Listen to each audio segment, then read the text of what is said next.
The war in Ukraine is still raging. June 11th, 2026. An African mercenary fighting for Russia, crawling toward the bushes, trying to reach cover before being spotted. He didn't know he was already being tracked. He made it to the vegetation. An FPV drone was already on its way. This front doesn't distinguish between Russian soldiers and foreign fighters. The drone finds whoever is there. These two Russian soldiers chose an unusual place to hide, inside large pipes. A Ukrainian FPV drone discovered their position. Once the drone arrived, the pipes turned into a dead-end trap with nowhere to escape. This footage shows an FPV drone from the Omega unit targeting two Russian soldiers moving along a road. The detail that stands out, they were moving through the front line on bicycles. This soldier decided to hide among the bushes, but the last thing he saw was the drone approaching him. In his final moments, he could only look at it. There was no time to react. This is the reality of the battlefield today. A few hundred meters away, another Russian soldier was sleeping under the shade of a tree. He thought he was safe, but this time, the attack didn't come from an FPV drone. It came from a munition dropped from above. He didn't even hear it coming. On this battlefield, nowhere is safe, not even for a moment of rest. A Russian soldier fires at an FPV drone from close range. Multiple shots, none hit. That raises the question again, what weapon should they be using? Kharkiv direction. State Border Guard Service drone operators track a Russian soldier in his trench. He climbs out, looks directly at the drone, then makes strange movements. Trying to surrender? Reaching for something? Impossible to tell. A heavy explosive FPV was already closing in. It goes straight into the trench. No time to decide what he was trying to do. This footage shows a Russian soldier moving alone near the front line in southern Donetsk. A Magyar Birds reconnaissance drone is tracking him. Then something changes. He realizes he is being watched, and his behavior shifts. He keeps moving, then suddenly lies down in an exposed position. What he was reaching for isn't clear from the footage. Whatever it was, there wasn't enough time. The FPV drone was already closing in. Another soldier caught in the drone trap of the open battlefield. As drones dropped munitions from above, he tried to escape. But while running, he found himself facing an FPV drone closing in on his position. Instead of firing his weapon at the drone, this soldier tried to use his rifle like a stick to stop it, but it was already too close. GoPro footage from a Ukrainian soldier's helmet shows a MANPADS operator destroying an incoming Russian drone before it reaches its target.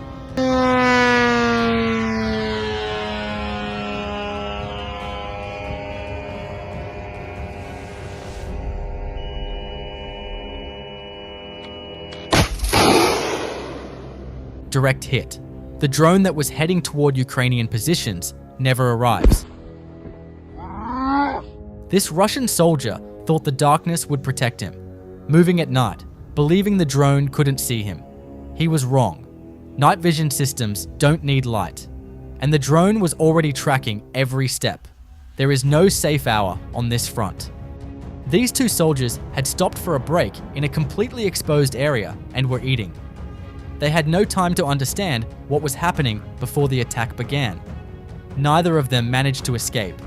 Wrong place, wrong time. A Russian assault group, unarmored vehicles, no formation, heading toward Ukrainian defensive positions. 59th Assault Brigade drone operators were already waiting. Vehicle after vehicle, struck in sequence. No gap in coverage, no moment to push through. The assault never reached its objective. Ukraine's 63rd Mechanized Brigade, ATVs targeted across the sector, moving and parked. Everyone a target. Why ATVs? The logic is simple. Fast, small, harder to hit than armored vehicles. Get in, get out before a drone locks on. In practice, the opposite. An ATV in open terrain is visible from above, offers no protection, and carries no counter-drone capability.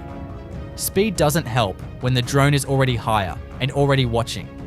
Russia gives its soldiers ATVs because armored vehicles don't survive long enough to be useful.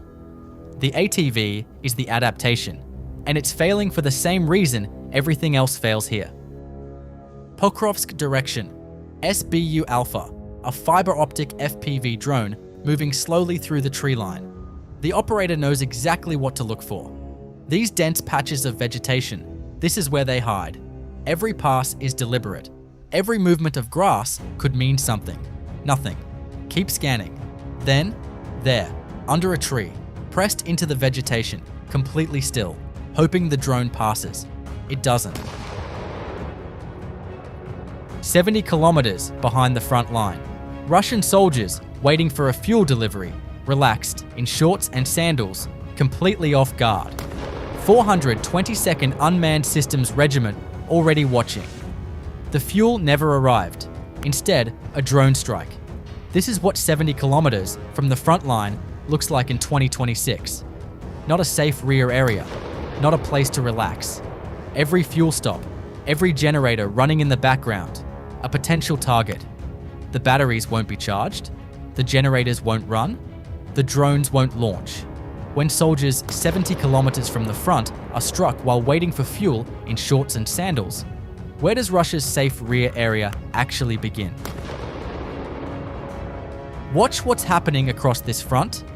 Not one sector, everywhere, simultaneously.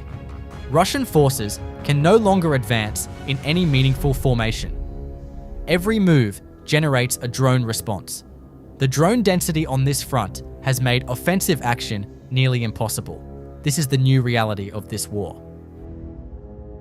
Russian infantry try to hide from Ukrainian marine drones, in bushes, behind trees, even in the water. But drone operators from the 2nd Marine Battalion and BBS Katran of the 35th Marine Brigade continue to find their targets. Bushes don't block thermal cameras. Trees don't stop FPVs. Water offers no cover. Each sortie shows how difficult it has become to hide from drones on this battlefield. When water, trees, and bushes don't work, what does a soldier use for cover?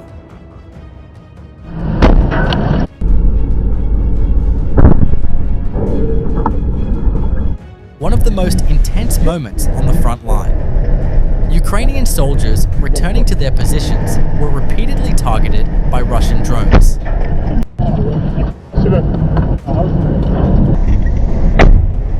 Eventually, a powerful drone struck the vehicle, but the soldiers survived. This is how the war continues on the front line. A Ukrainian MiG-29 crew carried out an airstrike using an AASM Hammer bomb against a grain silo in Tyotkino, Kursk Oblast, where Russian forces were operating. Not every drone counter looks the same. This unit was among the first in Ukraine to use net launching systems mounted on FPV drones, firing a net at incoming Russian drones instead of ramming them directly. One shot, the Russian FPV is entangled and brought down intact. A different approach, and it's working. While the ground war continues below, another battle runs constantly above it. The 20th Operational Brigade Lubat, air defense crews working around the clock. Every drone they bring down is a reconnaissance mission that fails. Every strike UAV intercepted is a position that doesn't get hit, a city that stays intact.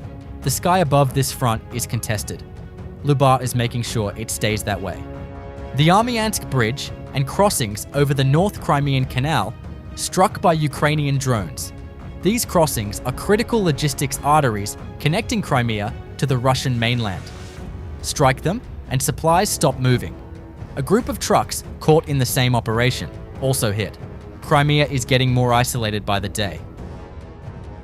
Lyman, Pokrovsk, Donetsk, the entire triangle under pressure from Rubaka drone unit.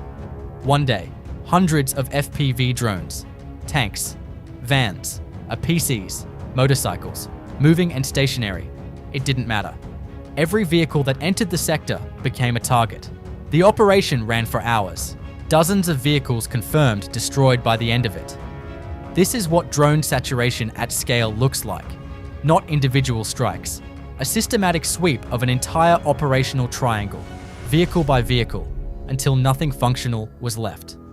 when hundreds of FPV drones operate across a 3-direction triangle in a single day?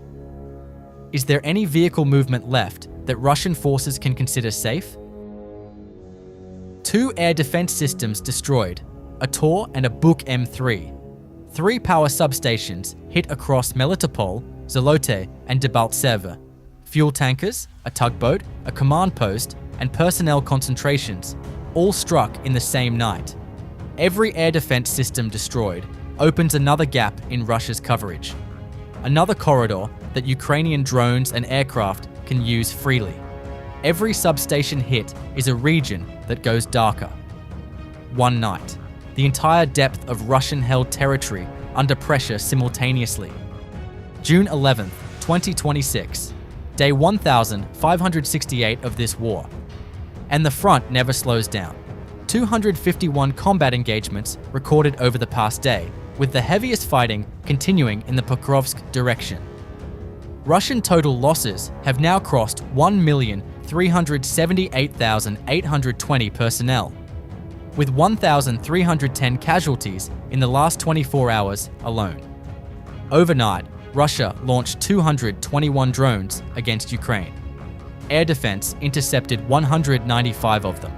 The Crimea bridge crossings, the North Crimean canal bridges, and logistics infrastructure across the south remain under systematic pressure. The drone war never stops. Subscribe for daily Frontline coverage. No agenda, just the facts. See you in the next one.